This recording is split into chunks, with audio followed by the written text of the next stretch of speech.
नमस्कार, सुस्वागतम, सत श्री अकाल। स्वागत है आपका आज के एक बिल्कुल नए लेक्चर में। आज मैं आपको परीक्षा के दृष्टिकोण से महत्वपूर्ण बिंदु या टॉपिक प्लेटो के बारे में बताने जा रहा हूँ। तो आगामी परीक्षा को ध्यान में रखते हुए विद्यार्थीगण इसकी समरी का अच्छे तरीके से प्रयोग कर सकते हैं, जिससे वो परीक्षा में अपना बेहतर प्रदर्शन कर सकते हैं और अच्छे अंकों की प्राप्ति कर सकते हैं। तो आइए शुरू करते हैं आज की क्लास। सबसे पहले यहाँ पर मैं बताना चाहूँगा प्लेटो का राज्य संबंधी सिद्धांत सर्वाधिक महत्वपूर्ण भूमिका रखता है। प्लेटो के राज्य संबंधी सिद्धांत से जो क्वेश्चन आते हैं डिटेल मैनर में पूछे जाते हैं, खास तौर पर पीजी के एग्जाम में। तो प्लेटो के बारे में जान लीजिए, प्लेटो क्या थे, उन्होंने कौन सा सिद्धांत दिया, उस सिद्धांत के विशेष बातें, उस सिद्धांत की विशेषताएं क्या थी, उसके ड्रॉबैक्स क्या थे, इनके बारे में। तो सबसे पहले यहाँ पर जानिएगा, प्लेटो का जन्म हुआ था 427 ईसा पूर्व से लेकर के 347 ईसा पूर्व तक। ये प्लेटो का समय काल है। और प्लेटो प्राचीन यूनान के एक महान दार्शनिक थे। दार्शनिक को आम भाषा में फिलोसोफर बोला जाता है। आई रिपीट अगेन, दार्शनिक को क्या बोलते हैं? फिलोसोफर। और ये जो फिलोसोफर होते हैं, ये अलग अलग बातों मतों पर अपना विचार रखते हैं। अलग अलग नजरिए से चीजों को देखना, हालात परिस्थितियों को देखना, समझना और नए स्वरूप के संदर्भ में विचारधारा व्यक्त करते हैं और उसमें नयापन भी लाते हैं। तो उन्होंने अपनी प्रसिद्ध पुस्तक लिखी थी, उनकी किताब थी जिसका नाम था द रिपब्लिकन। प्लेटो ने ये किताब लिखी, ये एक बहुत ही प्रसिद्ध दार्शनिक थे। इन्होंने किताब लिखी द रिपब्लिकन, और उसमें उन्होंने एक आदर्श राज्य की परिकल्पना प्रस्तुत की थी। कहने का अर्थ है, उन्होंने एक आदर्श राज्य के बारे में बताया। आदर्श राज्य के बारे में बताते हुए प्लेटो ने कहा था कि आदर्श राज्य कैसा होना चाहिए। उनका मुख्य उद्देश्य क्या क्या था रिपब्लिकन को लिखने का? तो उस समय एथेंस में बहुत ही ज्यादा भ्रष्ट, अस्थिर और लोकतांत्रिक व्यवस्था उभर कर सामने आई थी, उसका स्वरूप विद्यमान था। उसको हटाकर, उसको सुधार कर वो एक न्यायपूर्ण राज्य की स्थापना करने के उद्देश्य को प्राथमिकता देते थे। और इसी के मद्देनजर, इसी को ध्यान में रखते हुए प्लेटो ने अपनी यह रचना तैयार की थी, अपनी इस रचना को लिखा था। इसमें उन्होंने, प्लेटो ने जो अपनी रचना की थी द रिपब्लिकन, उसमें उन्होंने राज्य के सिद्धांत का मुख्य आधार बनाया था व्यक्ति को। उन्होंने कहा था कि राज्य ही जो होता है वह व्यक्ति का वृहद रूप होता है। यानी कि अगर हम एक व्यक्ति को ले, तो व्यक्ति जैसे एक व्यक्ति में कई तरह के स्वरूप विद्यमान होते हैं, उसके कई पहलू होते हैं, उसका कई रूप होता है। कई रूप कहने का मतलब है, व्यक्ति कभी गुस्सा करता है, कभी खुश रहता है, कभी वह बहुत ही ज्यादा तार्किक हो जाता है, कभी वह बिल्कुल इलॉजिकल वे में बात करता है या इलॉजिकली काम करता है, कभी उसके कार्यों में सामंजस्य दिखता है, कभी एक तरफा होता है। तो ये अलग अलग रूप एक ही व्यक्ति में हमें जिस प्रकार देखने को मिलते हैं, ठीक उसी प्रकार से राज्य जो होता है, यह व्यक्ति का ही एक विस्तृत या एक बृहद रूप होता है, जिसमें ये सारी बातें, ये सारी चीजें देखने को मिलती हैं। आगे इसके बारे में उन्होंने व्याख्या करते हुए, समझाते हुए उन्होंने बताया, उनका मानना था कि राज्य जो है, राज्य का निर्माण चट्टानों या ओक के वृक्षों से नहीं होता। यानी कि ओक का जो वृक्ष है या चट्टानें जो हैं, उनसे राज्य नहीं बनता, बल्कि राज्य किससे बनता है? तो राज्य बनता है वहां रहने वाले व्यक्तियों से। साधारण तौर पर, साफ तौर पर अगर आप समझे तो आप कुछ इस तरह समझ सकते हैं, राज्य क्यों कहलाता है कोई राज्य? अगर मैं एक जमीन का टुकड़ा लूं, एक भूखंड लूं, फॉर एग्जाम्पल एक बैरन आइलैंड ले लूं, एक निर्जर भूमि, और उस निर्जर भूमि को अगर मैं राज्य का नाम दे दूं, तो क्या वो राज्य कहलाएगा? निर्जर भूमि लूं और इस निर्जर भूमि को अगर राज्य का नाम दे दूं, तो क्या ये राज्य कहलाएगा? नहीं, बिल्कुल नहीं कहलाएगा।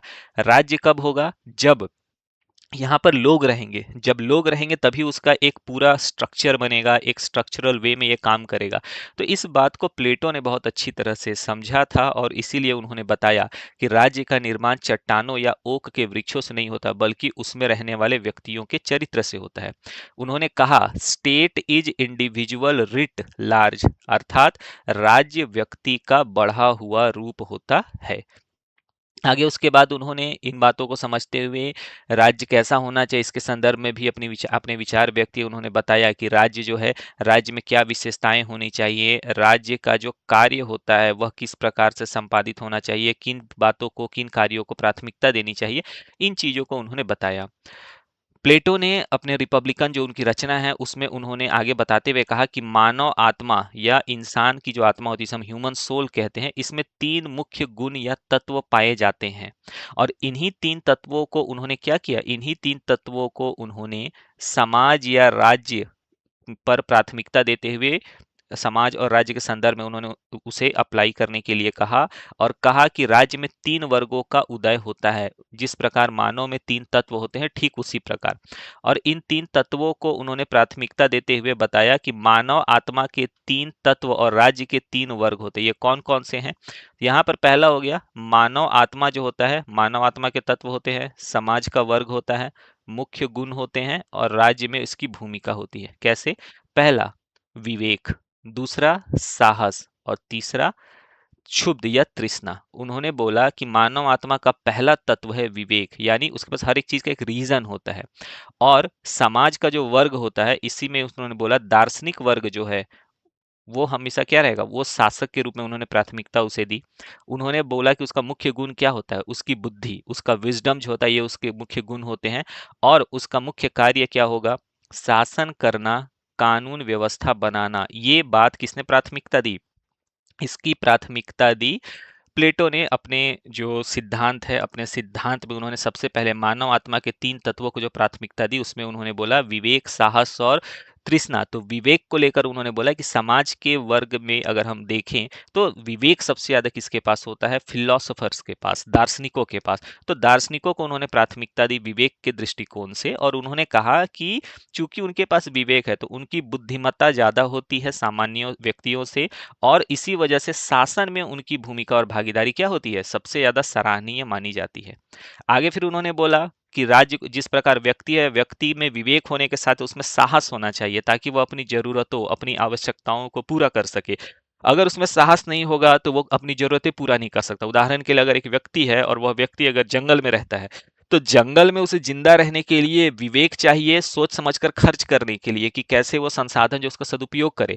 लेकिन उससे पहले संसाधन को इकट्ठा करने के लिए उसमें क्या होना चाहिए, साहस होना चाहिए। साहस कहने का मतलब है कि अगर कोई जानवर है तो उस जानवर का शिकार करने की क्षमता, अगर उसे लकड़ी काटनी है तो ऊंचाई पर चढ़कर लकड़ी काटने की क्षमता, पेड़ों से लकड़ियां काटकर घर बनाने की क्षमता। इन बातों को बहुत अच्छे तरीके से प्लेटो ने समझा और उन्होंने कहा कि साहस जो होता है वह महत्वपूर्ण हिस्सा है मानव आत्मा के तत्व का। और जिस प्रकार व्यक्ति में साहस है उसी तरह समाज के लिए साहस का कार्य कौन करता है, या समाज का साहस किससे बढ़ता है, सैनिक वर्ग से। तो जिस राज्य में सैनिक वर्ग होगा वहां पे लोगों का साहस जो रहेगा वो क्या रहेगा, अपने आप बढ़ जाएगा। और इन सैनिकों के होने से क्या होता है, तो उन्होंने बताया इन सैनिकों के होने से शौर्य और वीरता उनकी विशेषता होती है। और शौर्य और वीरता अगर उनके पास रहेगा तो राज्य जाहिर सा बात है शक्तिशाली होगा।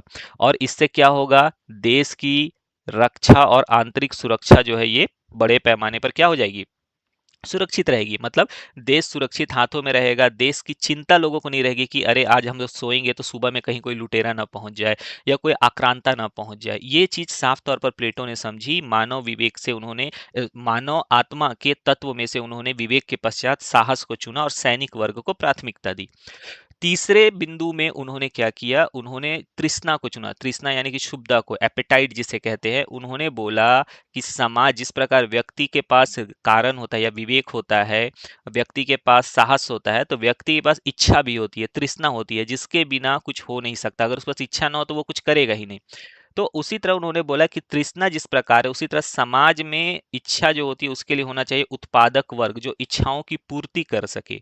और उसके साथ ही साथ उस जो उत्पादक वर्ग है, उत्पादक वर्ग के पास क्या होता है, संयम होता है। क्योंकि उत्पादन एक दिन में नहीं होगा। उत्पादन में क्या होता है, उत्पादन में आपका लगता है समय। अगर फसल का भी उदाहरण लिया जाए तो फसल को भी उगने में कम से कम 3 माह का समय लगेगा। तो उत्पादक वर्ग की महत्ता ये हो जाती है कि समय की भूमिका आ जाती है। और उसके बाद समय जब लगेगा तो संयम चाहिए, बिना संयम के होगा नहीं। जैसे किसान में आप देखिएगा उनमें संयम होता है बहुत ज्यादा, और तभी वो फसल उगा पाते हैं। फिर उसके बाद फिर उसकी भूमिका या विशेषता क्या उभर करके आती है या क्या मिलता है उनसे, तो यहाँ पर मिलता है भोजन के लिए अन्न। तो भोजन, वस्त्र, आर्थिक उत्पादन, ये सारी चीजें मिलती हैं। तो इस प्रकार व्यक्ति की आवश्यकताओं एवं महत्ता को समझते हुए प्लेटो ने क्षुब्धता या तृष्णा जो है इसका महत्व भी समझा और इसे वहां पर क्या किया, उन्होंने अग्रसारित किया, इसे बताया। और इस तरह से उन्होंने बोला कि जिस प्रकार मानव के लिए तीन तत्व महत्वपूर्ण हैं, ठीक उसी प्रकार उन्हीं तीन तत्वों को आधार मानते हुए उन्हें समाज के तीन वर्गों को, दार्शनिक शासक या दार्शनिक वर्ग, फिर सैनिक वर्ग और उत्पादक वर्ग को प्राथमिकता दी और उसे महत्ता प्रदान की और बताया कि इससे शासन बेहतर ढंग से चलेगा। नेक्स्ट उसके बाद फिर उन्होंने इस चीज को आगे समझते हुए अपने मीन्स दर्शन को अपने उन्होंने लोगों को समझाने के लिए उसमें अलग अलग लॉजिक दिए और उसे लोगों को तक प्रसारित भी किया। तो इसे अगर फ्लो चार्ट के रूप में अगर आप देखना चाहें तो आप कुछ इस तरह समझ सकते हैं। आदर्श राज्य जो प्लेटो का था, प्लेटो का आदर्श राज्य जो था, तो प्लेटो के आदर्श राज्य में उन्होंने क्या क्या दिखाया, उन्होंने दिखाया कि एक तरफ होता है अभिभावक वर्ग जो संरक्षक या गार्जियन के रूप में काम करता है और दूसरा हो जाता है उत्पादक वर्ग। यही दोनों मिल करके राज्य का निर्माण करते हैं। अभिभावक वर्ग में उन्होंने किसको दिया, उन्होंने बोला कि दार्शनिक जो होते हैं उनके पास गुण होता है और शासन करने की क्षमता होती है, तो इस वजह से वो बहुत अच्छे तरीके से क्या करते हैं, राज्य का संचालन करते हैं। और उत्पादक वर्ग में क्या होता है, उनका गुण होता है तृष्णा या क्षुब्धता, जरूरतों को पूरा करने की उनकी क्षमता होती है। उनका कार्य होता है कि वो उत्पादन बड़े पैमाने पर कर पाते हैं। सैनिक वर्ग जो रहता है वो सुरक्षा प्रदान करता है, उनका गुण होता है साहस और कार्य होता है उनकी रक्षा करना। और इस प्रकार से इस मैप या आप कह सकते हैं इस फ्लो चार्ट के द्वारा प्लेटो का हमें पूरा का पूरा जो दर्शन है आप कह सकते हैं या सिद्धांत जो है ये हमें दिखाई देता है या समझ में आता है। तो ये चार्ट जो है, ये चार्ट अगर आप बनाते हैं तो इससे आपको ये समझ में आएगा कि या जो एग्जामिनर है जब वो उसे देखेगा तो उसे ये समझ में आएगा कि किस प्रकार से प्लेटो ने अपने सिद्धांत के द्वारा लोगों तक जानकारियां पहुंचाई और किन बातों को उन्होंने प्राथमिकता दी। नेक्स्ट इसके बाद आ जाते हैं प्लेटो का जो राज्य संबंधी सिद्धांत था, इसकी कुछ विशेषताएं भी थी। चार्ट तो उन्होंने बनाया, समझाया भी कि शासक वर्ग होना चाहिए, सैनिक वर्ग होना चाहिए, उत्पादक वर्ग होना चाहिए। तो उसमें महत्ता क्या क्या थी, तो उसमें उन्होंने महत्ता जो बताई वो महत्ता थी, पहला, प्लेटो के राज्य संबंधी सिद्धांत में अलग अलग विशेषताएं थी। ये विशेषताएं जो थी, इन विशेषताओं के द्वारा उन्होंने समझाया। ये विशेषताएं कौन कौन सी थी, तो प्लेटो का राज्य संबंधी जो सिद्धांत है इसकी विशेषताओं में है, पहला, दार्शनिक का शासन यानी कि रूल ऑफ फिलोसोफर किंग। उन्होंने बोला कि समझदार व्यक्ति को ही शासक बनाना चाहिए। प्लेटो के राज्य की सर्वोच्च सत्ता एक ज्ञानी, निस्वार्थी और विवेकशील दार्शनिक राजा के हाथ में होती है। प्लेटो का प्रसिद्ध कथन है, जब तक दार्शनिक राजा नहीं बनेंगे या राजाओं में दर्शन की भावना नहीं आएगी तब तक राज्य की बुराइयों का अंत नहीं हो सकता। यहाँ पे एक बात याद रखिएगा, प्राचीन भारत में भी अगर आप देखेंगे तो वहां पर भी दर्शन को इन्हीं कारणों की वजह से प्राथमिकता दी जाती थी। अगर आप प्राचीन भारत की संरचना, प्राचीन भारत के पूरे विवरण को देखें तो उसमें भी आपको दर्शन की पर्याप्त प्राथमिकता देखने को मिलती है। नेक्स्ट उसके बाद बताया गया है न्याय पर आधारित। ये भी बताया गया कि प्लेटो का जो सिद्धांत है वह न्याय पर आधारित होता है, यानी कि प्लेटो के अनुसार न्याय का अर्थ है समाज के तीनों वर्ग जो होते हैं वो अपने अपने स्वाभाविक गुणों के अनुसार कार्य करें और एक दूसरे के कार्य में हस्तक्षेप न करें। इसे कार्य विशिष्टीकरण का सिद्धांत भी कहा जाता है। क्या कहते हैं इसे, तो याद रखिएगा, कार्य विशिष्टीकरण का सिद्धांत। तो प्लेटो का जो सिद्धांत है एक तरफ तो वो बोलता है कि फिलोसोफर्स जो है उन्हें राजा बनाना चाहिए, दूसरे तरफ वह यह भी कहता है कि न्याय का अर्थ है समाज के तीनों वर्ग अपने अपने स्वाभाविक गुणों के अनुसार कार्य करें और एक दूसरे के कार्य में हस्तक्षेप न करें। इससे क्या होता है, जो काम है, कार्य विशेष जिसकी जो स्पेशलिटी होती है वो उसी काम में अपना एफर्ट पुट करता है और इस चीज को उन्होंने बोला कि जस्टिस या न्याय पर आधारित होना चाहिए। नेक्स्ट उसके बाद उन्होंने जो तीसरा लॉजिक दिया, ये उन्होंने बोला कि राज्य जो है, राज्य के द्वारा ही शिक्षा प्रणाली को नियंत्रित किया जाना चाहिए। कहने का अर्थ है स्टेट कंट्रोल्ड एजुकेशन को उन्होंने प्राथमिकता दी। उन्होंने बोला कि प्लेटो प्लेटो ने मतलब बताया कि राज्य के लिए एक लंबी और कठोर शिक्षा योजना आवश्यक है और उन्होंने इसके लिए 50 सालों का उन्होंने पूरा स्ट्रक्चर तैयार कर दिया। तो उन्होंने ऐसा नहीं है कि ऐसे ही बस बोल दिया, उन्होंने बोला कि शिक्षा राज्य को ही प्रदान करनी चाहिए, सभी को, बच्चों को और जो बड़े हैं युवा हैं उनको भी, ताकि वो राज्य के लिए उपयोगी हो सके, उनकी महत्ता उनकी उपयोगिता का राज्य संपूर्ण रूप से क्या कर सके, सदुपयोग कर सके उनकी क्षमता का। उदाहरण के लिए यदि कोई बालक है, वह बालक बचपन से ही बलिष्ठ शरीर का स्वामी है। बलिष्ठ शरीर कहने का मतलब है बहुत ही मजबूत शरीर का स्वामी। अब अगर राज्य नियंत्रित अगर उसे प्राथमिकता मिले और उसके अनुसार उसके बलिष्ठ शरीर को तैयार और किया जाए मजबूती के साथ, तो वह आगे चल करके एक क्या बन जाएगा? योद्धा बन जाएगा।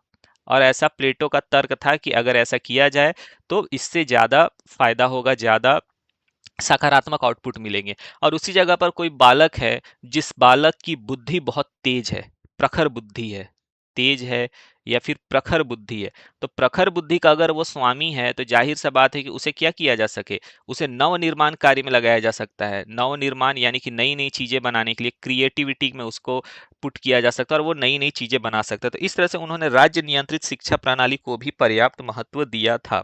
उन्होंने यह भी बताया कि शिक्षा पर पूरी तरह राज्य का नियंत्रण होता है ताकि नागरिकों में कर्तव्य भावना और मानसिक विकास सही दिशा में हो सके। वो प्राथमिकता किस बात को देते थे? उनकी प्राथमिकता होती थी कि नागरिकों में कर्तव्य की जो भावना होती है और उसका मानसिक विकास जो होता है वह बिल्कुल उचित दिशा में, सही दिशा में होना चाहिए। फिर उन्होंने बोला साम्यवाद की व्यवस्था के बारे में। उन्होंने कहा कि कम्युनिज्म का सिद्धांत होना चाहिए, यानी कि शासक और सैनिक वर्ग जो है उसको धन और परिवार के मोह से दूर रखने के लिए प्लेटो ने दो प्रकार के साम्यवाद का प्रतिपादन किया था। कौन कौन से दो प्रकार के साम्यवाद थे? तो पहला उन्होंने बताया संपत्ति का साम्यवाद, जिसमें उन्होंने बोला कि संरक्षक वर्ग के पास कोई निजी संपत्ति या भूमि नहीं होनी चाहिए। मतलब जो व्यक्ति या जो वर्ग समाज के संरक्षक वर्ग के रूप में है, उसके पास कोई निजी संपत्ति नहीं होनी चाहिए। क्यों नहीं होनी चाहिए? क्योंकि निजी संपत्ति नहीं रहेगी तो उस निजी संपत्ति के प्रति उसकी भावना जुड़ी हुई नहीं रहेगी, और क्योंकि भावना जुड़ी हुई नहीं रहेगी तो उसमें मैं और मेरा मैं और मेरा नाम का जो तत्व है यह हमें दिखाई नहीं देगा। और मैं और मेरा अगर उसमें नहीं रहेगा तो जो भी वह कार्य करेगा वह समाज के हित को ध्यान में रखते हुए करेगा, क्योंकि उसमें निजी उसको कुछ मिलने वाला नहीं है। तो इस वजह से वह पक्षपात रहित रहेगा। क्या रहेगा? पक्षपात रहित। ठीक है।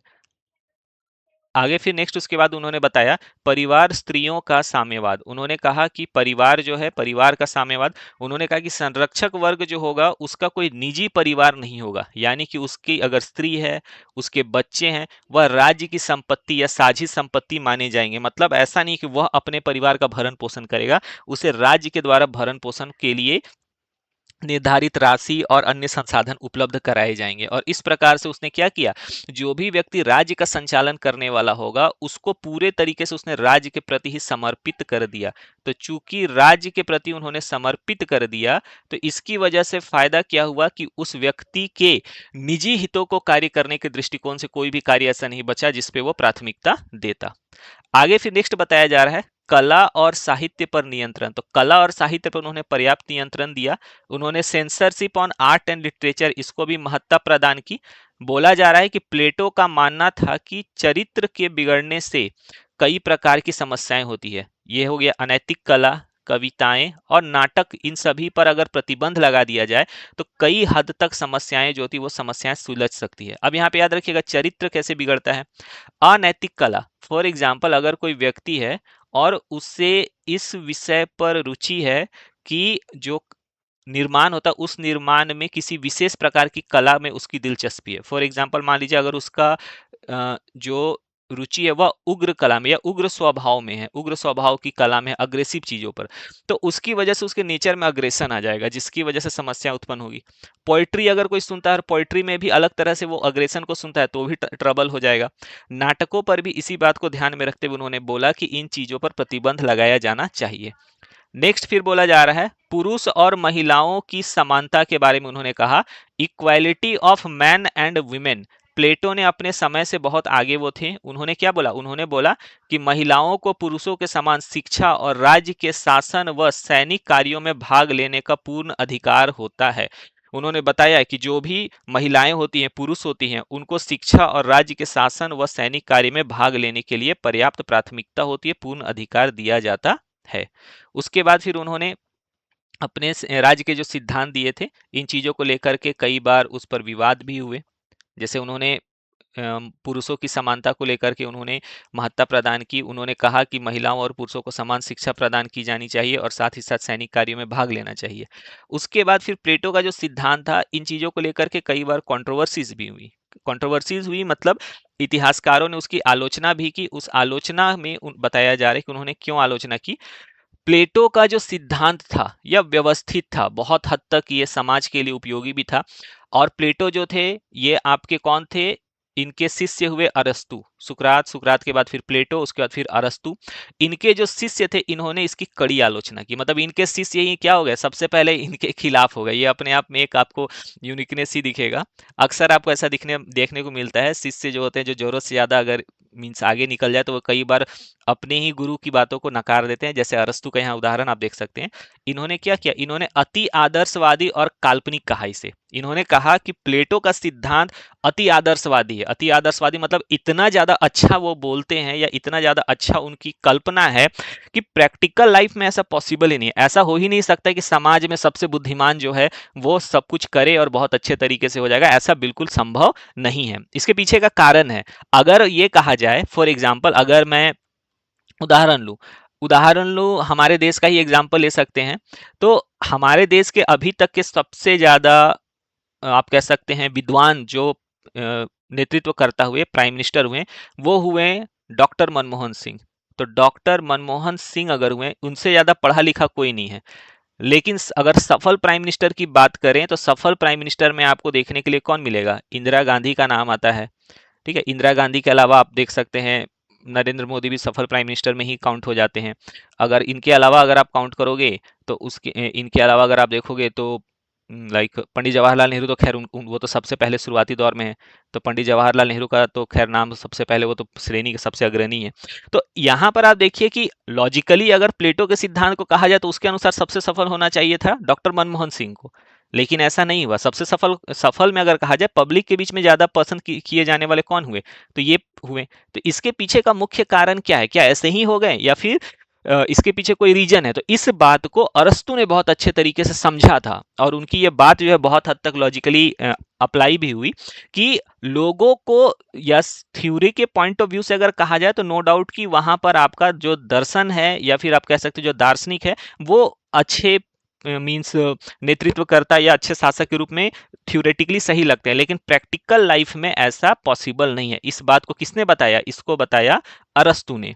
साथ ही साथ उन्होंने ये भी बताया कि जो प्लेटो का सिद्धांत है, प्लेटो के सिद्धांत में तानाशाही का डर है। क्योंकि अगर बुद्धिमान के हाथ में सत्ता आ जाएगी और अगर उसके हाथ में ये कंट्रोल आ जाएगा तो वो कभी भी इस कंट्रोल को अपने हाथ से जाने नहीं देना चाहेगा, क्योंकि उसके पास बुद्धि है, सोचने की क्षमता, उसे अच्छी तरह से मालूम है क्या हो सकता है क्या नहीं। तो ये एक खतरा उन्होंने बताया, किसने, अरस्तु ने। आगे फिर बोला जा रहा है मानव स्वभाव के विपरीत। यहाँ पे उन्होंने ये भी बताया कि परिवार और निजी संपत्ति का साम्यवाद मानव की स्वाभाविक भावनाओं से पूरी तरह खिलाफ है। मतलब कोई भी आदमी है, वो क्यों करेगा, वो किसी भी कार्य को करता अगर है तो उस कार्य को करने के पीछे प्राथमिकता यही होती है कि जो कार्य करता है वो करता है अपने परिवार के लिए। तो कोई भी कार्य अगर वो कर रहा है अपने परिवार के लिए कर, अगर परिवार ही ना रहे तो वो करेगा कैसे। अगर प्लेटो के पॉइंट ऑफ व्यू से चला जाए तो उसके अनुसार उनका कहना है कि हर एक व्यक्ति जो होता है वो अविवाहित रहे तो ज्यादा अच्छे से काम करेगा। लेकिन प्रैक्टिकली ऐसा नहीं हो सकता, क्योंकि व्यक्ति कोई भी कार्य करता है, चाहे वह नेतृत्व करता के रूप में ही क्यों ना करे, उसका केंद्र बिंदु जो है वह तो परिवार ही होता है। परिवार रहे ना पुत्र रहे ना पुत्री रहे ना लाइक उसके बाद फिर बाकी के लोग ना रहे, स्त्री ना रहे और रिलेटिव्स ना रहे, तो वैसे सरकमस्टांसेस में व्यक्ति के अंदर जो महत्वाकांक्षाएं होती है वो रहेंगी नहीं, तो क्या वो किसी कार्य को करेगा, करने की इच्छा ही उसमें नहीं रहेगी। तो इस बात को ध्यान में रखते हुए अरस्तु ने कहा कि उनका यह जो विचार है यह प्रैक्टिकली एप्लीकेबल नहीं होता है। उत्पादक वर्ग की उन्होंने उपेक्षा कर दी, ऐसा भी कहा उन्होंने। अरस्तु ने बताया कि प्लेटो ने राज्य की जो बड़ी आबादी है, जो कि उत्पादक वर्ग है, उसको उन्होंने शिक्षा के उच्च स्तर और शासन व्यवस्था से पूरी तरह अलग कर दिया। अब जो सबसे बड़ी आबादी है अगर वो शासन में ही भाग नहीं लेगी तो जाहिर सा बात है इसका मतलब वो जिंदगी भर उत्पादक ही रहे, तो ये अपने आप में ही क्या हो गया, कॉन्ट्राडिक्टरी हो गया। तो इसकी वजह से इसको भी उन्होंने क्या किया, नकारा। और फिर उन्होंने बताया व्यक्ति का राज्य में विलय। उन्होंने कहा कि प्लेटो ने कहा कि व्यक्ति को साध्य न मानकर केवल राज्य का एक साधन मात्र बना दिया। उन्होंने कहा कि जो व्यक्ति है, तो व्यक्ति अगर फिलोसोफर है तो शासक में जाएगा, नहीं तो फिर आपका अनदर जो है वो आपका उत्पादक में जाएगा। तो क्या व्यक्ति जो उत्पादक भी नहीं करेगा, क्या वो उपयोगी नहीं है? फॉर एग्जाम्पल, अगर कोई व्यक्ति है वह कुछ काम नहीं कर रहा है, बस वो है, मतलब रह रहा है, तो क्या इसका मतलब वह राज्य का अंग नहीं है? तो इस बात को लेकर के भी अरस्तु ने कहा कि उन्होंने हर एक चीज को मटेरियलिस्टिक बना दिया, वस्तु के रूप में तुलना कर दी, जो कि सही नहीं है। तो इस तरह से अरस्तु ने उनकी आलोचना भी की। तो अंततः प्लेटो के इस सिद्धांत के निष्कर्ष में अगर हम आए, तो हमें यहाँ पर क्या समझ में आता है कि प्लेटो का यह जो सिद्धांत है, यह एक यूटोपियन समाज के जैसा दिखाई देता है, काल्पनिक, मतलब जो सुनने में अच्छा लगता है लेकिन प्रैक्टिकल लाइफ में पॉसिबल नहीं है, क्योंकि इसका मुख्य उद्देश्य राजनीति में नैतिकता, योग्यता, निस्वार्थ सेवा, इन सभी को स्थापित करना था। इन्होंने राजनीति को भ्रष्टाचार से मुक्त करने के लिए जो तर्क दिए, वो तर्क सुनने में बहुत अच्छे लगते हैं, लेकिन रियल लाइफ में प्रासंगिक वो नहीं है, प्रैक्टिकली अप्लाई नहीं हो सकते। और यही कारण है कि आज भी राजनीतिक दर्शन की शुरुआत जब होती है, तो वह प्लेटो के रिपब्लिकन से मानी जाती है, लेकिन प्लेटो के रिपब्लिकन से मानी जाती है, लेकिन प्रैक्टिकली वहां पे जो उन्होंने बताया, उनकी महत्ता तो है, उनकी महत्ता है, लेकिन उपयोगिता जो होती है, उपयोगिता, ये पूरे 100% अप्लाई नहीं हो पाती है, 100% लागू नहीं हो पाती है, नहीं हो पाती है। लेकिन ये क्या है, उपयोगिता ये 100% लागू नहीं हो पाती है, लेकिन चूंकि इसकी महत्ता है, तो इसकी उपयोगिता होने की वजह से यह आपस में जुड़े हुए हैं, और इसके बिना, मतलब प्रासंगिक होने की वजह से इसके बिना इन दोनों का अस्तित्व नहीं हो सकता। तो ये दोनों आपस में क्या हो गए, जुड़ जाते हैं। कुछ हद तक उपयोगिता में वो 100% लागू नहीं होता, लेकिन होता तो है, और इसकी महत्ता इसी वजह से आज भी बनी हुई है। तो इस तरह से ये जो प्लेटो का राजनीतिक दर्शन है, प्लेटो का जो सिद्धांत है, ये मैंने आपको बताया। ये एक छोटी सी समरी के रूप में मैंने बताया है, ठीक है। मैं फिर से बता दूं, ये समरी है, ये पूरा का पूरा डिटेल नहीं है। डिटेल अगर मैं बताऊं तो शायद मुझे 10-12 लेक्चर लगेंगे, तब जा करके होगा, लेकिन एग्जाम के पॉइंट ऑफ व्यू से मैंने बताया। समरी अगर आपको पसंद आई तो अपनी राय जरूर लिखें, कमेंट जरूर करें। आप कमेंट करते हैं तो उससे मैं आपको और भी ऐसे रोचक वीडियोस बना कर दूंगा। नेक्स्ट वीडियो आप कौन सा लेक्चर चाहते हैं, नेक्स्ट टॉपिक आप कौन सा चाहते हैं, जरूर लिखें। मैं उस पर आपको अपनी नेक्स्ट जो वीडियो है वो प्रोवाइड कराऊंगा। तो आशा करता हूं कि आपको ये वीडियो मेरी पसंद आई होगी। अगर पसंद आया तो चैनल को सब्सक्राइब जरूर करें। तो आज के जो क्लास है ये यहीं पे रखता हूँ। आशा करता हूँ आपको चीज़ें समझ में आई होंगी। किसी प्रकार की कोई समस्या या फिर त्रुटि अगर लगे तो कमेंट जरूर करें, मैं उसे सुधारने की पूरी कोशिश करूंगा। तो आज के लिए इतना ही। जय हिंद, जय भारत।